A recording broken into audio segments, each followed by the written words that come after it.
Hi friend, welcome to online study Gyan Kutiya बिटिया पाठशाला में आप लोगों को स्वागत है। अब पढ़ेंगे हम लोग संयोजी उत्तक। देखेंगे कल हम लोग पढ़े थे पक्षावी उपकला उत्तक के बारे में कि इस उत्तक की जो कोशिका होती थी लंबी होती थी तथा इसमें याद रखेंगे सिलिया सिलिया नामक ध्यान रखेंगे इसमें जो है सिलिया पाए जाते हैं और यह उत्तक ट्रैकिया की भीतरी सतह और अंडवाहिनी और यहाँ पर याद रखेंगे गर्भाशय में ये पाए जाते हैं। अब हम लोग आज पढ़ेंगे कनेक्टिविटी टिश्यू के बारे में पढ़ेंगे, कनेक्टिव टिश्यू के बारे में जो संयोजी उत्तक है। और संयोजी का मतलब ये होता है जो एक दूसरे को जोड़ने का काम करता है। तो देखेंगे इसमें क्या है, संयोजी उत्तक जो होते हैं विभिन्न अंगों तथा उत्तकों को जोड़ने का काम करते हैं। संयोजी मतलब जोड़ने वाला काम करता है, उसको संयोजन करता है, इकट्ठा करता है, जोड़ता है। तो ध्यान रखेंगे जोड़ने का काम कौन करता है, संयोजी उत्तक विभिन्न अंगों को। संयोजी उत्तक के हम लोग टाइप्स पढ़ेंगे, प्रकार पढ़ेंगे। तो इसका पहला टाइप से देखेंगे, यहाँ पर अंडरलाइन कर रहा हूँ मैं, इसको ध्यान दीजिएगा। अवकाशी उत्तक, अवकाशी उत्तक के बारे में हम लोग देखेंगे। अवकाशी उत्तक यहाँ पर देखिए, ऊपर कर देना है थोड़ा सा, और यहाँ पर देखेंगे हम लोग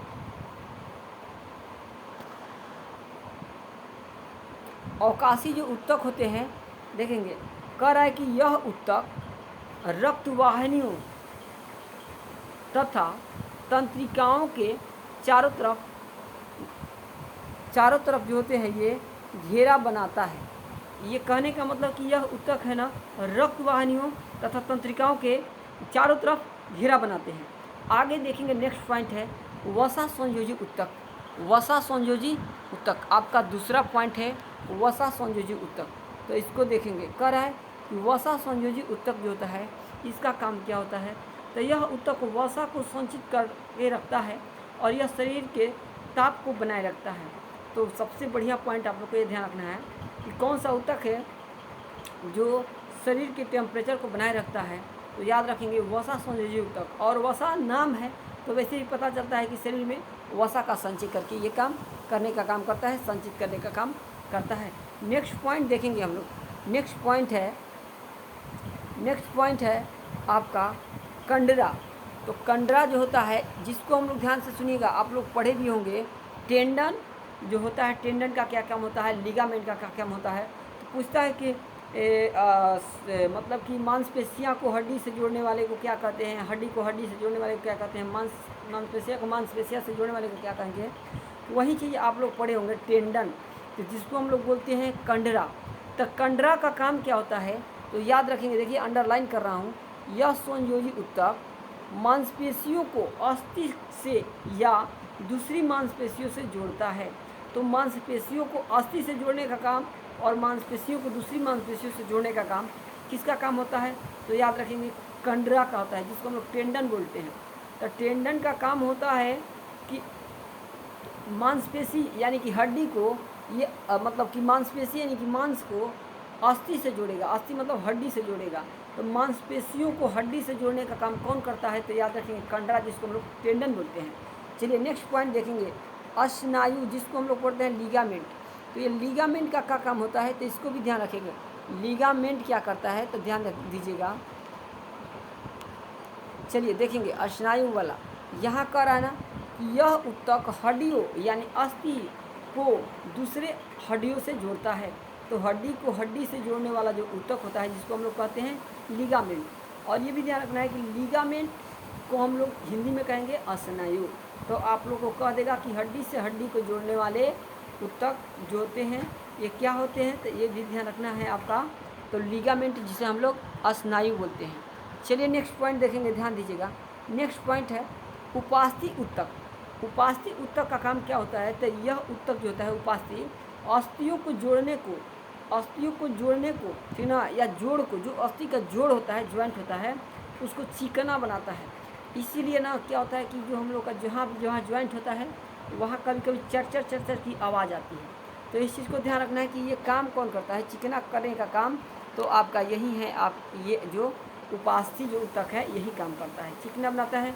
और उत्तक बाह्य कर्ण जैसे नाक, श्वास नली, ट्रैकिया जिसको बोलते हैं, ये अष्टर्नम जैसे अंगों में ये पाया जाता है। ये भी ध्यान रखना है कि उपास्थि ऊतक जो होता है कहाँ पाया जाएगा, तो जैसे कि बाह्य कर्ण माने बाहरी कान और नाक और श्वसन नली जैसे होता है ट्रेकिया, इस जगहों पर ये पाया जाता है। आगे देखेंगे नेक्स्ट पॉइंट है आपका अस्थि।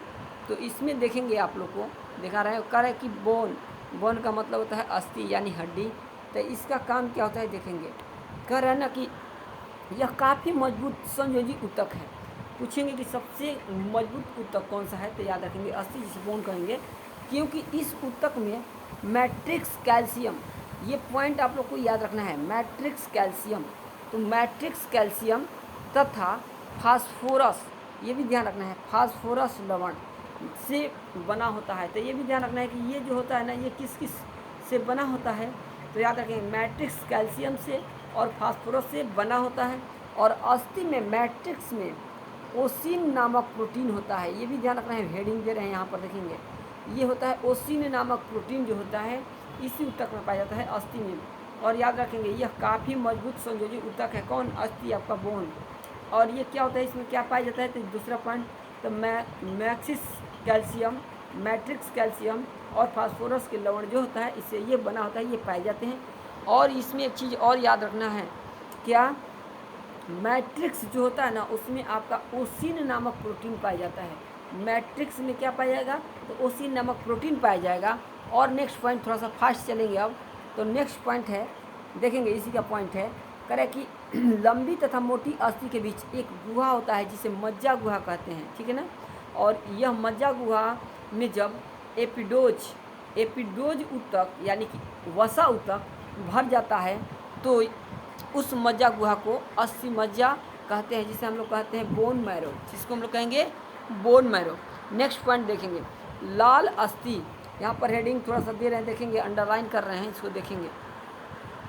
करें कि लाल अस्थि मज्जा में आरबीसी लाल रक्तकण तथा पीली अस्थि मज्जा में डब्ल्यूबीसी यानी कि श्वेत रक्तकण पाया जाता है। तो पूछेगा कि लाल अस्थि मज्जा में आरबीसी और श्वेत अस्थि मज्जा में या पीली अस्थि मज्जा में डब्ल्यूबीसी पाया जाता है, श्वेत रक्तकण पाया जाता है। आगे देखेंगे नेक्स्ट पॉइंट, रक्त यानी ब्लड क्या है, तो ब्लड भी आपका एक ऊतक होता है।